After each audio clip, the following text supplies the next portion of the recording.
Good morning. Craig Howard here. Happy to be with you again this morning. I was reading something by Mark Sayers this morning, and he talks about how all of us have two different voices in our head or two different voices that are crying for our attention. The first voice, he said, is basically the world, social media. Everywhere you turn, there's, Facebook, Instagram, whatever, movies, TV, all of these different sources of information, all these different sources, and they're all kind of saying the same thing. And what they're saying is that you are the center of the universe, that I am the center of the universe, that we individually are the center of our own universe, and that the world is out there for our pleasure, and that all we need to do is grab the brass ring, so to speak, just reach out and grab what we want in life. And if we work hard enough, if we try hard enough, if we put enough effort into it, that we will become or have this amazing life. It's a nice idea. It's a nice thought. But then there's a second voice. And this voice we try to tamp down in our hearts, because it conflicts, it clashes with the first voice. It clashes with this first message of be all you can be, you're the most important thing, you're the center of the universe. And the second story is kind of a whisper from the back burner of our mind. It doesn't go away. It's always there. It's always something that we see as important.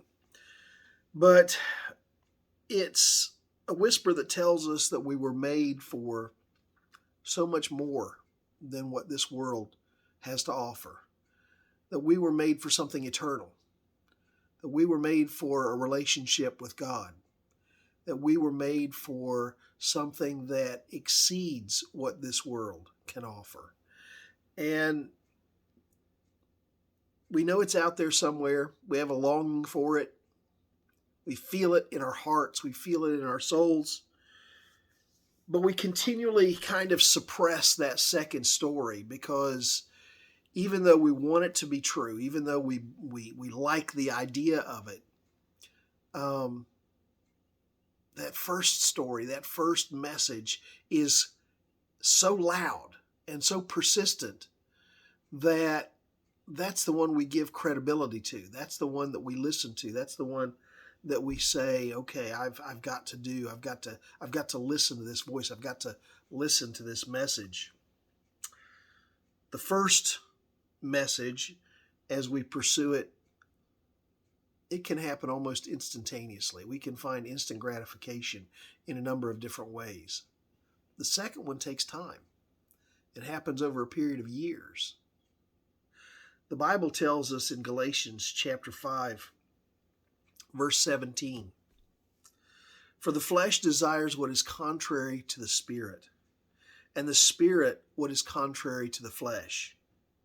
They are in conflict with each other, so that you are not to do whatever you want.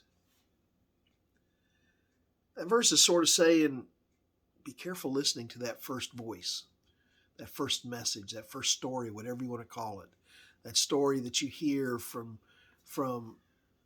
TV and radio and social media and movies, that voice that is sung in every song, that voice that says you were meant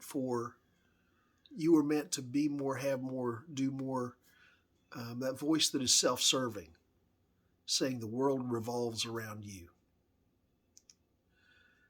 You were created for a relationship with God. You were created to be in a relationship with Heavenly Father. And no matter what you chase on this earth, if you avoid that, you'll never find fulfillment. Something to think about today. I hope you have a great day and a great week. Mom, if you're watching, I love you. You too, Aunt Judy. You all take care of yourselves. And Lord willing, I'll see you tomorrow. God bless.